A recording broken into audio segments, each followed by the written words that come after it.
முருகா, இது சித்தர்கள் சொன்ன வாக்கு பொய் அல்ல. இது சித்தருடைய அருள் ஆசையில் பெற்றது.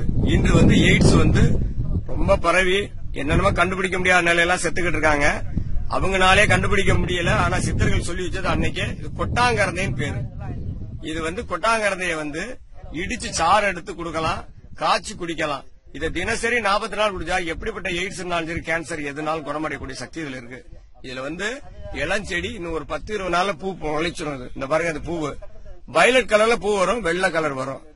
இத கண்டிப்பா பார்த்து வயல் நிலத்துல இருக்கும், நெல் விளையிற பூமியில இருக்கும், வறண்ட பிரதேசத்துல இருக்கும். இந்த செடி தண்ணி சத்து இருந்தா கிரீன், லைட் கிரீனா இருக்கும், டார்க் கிரீனா இருக்கக்கூடியது. பார்த்து இந்த செடி இந்த பாருங்க மேல சொர சொரன்னு இருக்கும், முசக்காத இலை மாதிரி இருக்கும். இந்த இலையை எடுத்து இந்த செடியை எடுத்து இடிச்சு சாறு எடுத்து கொடுத்தா 48 நாள் எய்ட்ஸ் குணமாகும்.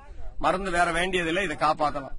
கண்டிப்பா இது நல்ல ஒரு மருந்து. எல்லாரும் பயனடையணும். உலக மக்கள் நல்லா சேமமா இருக்கணும்.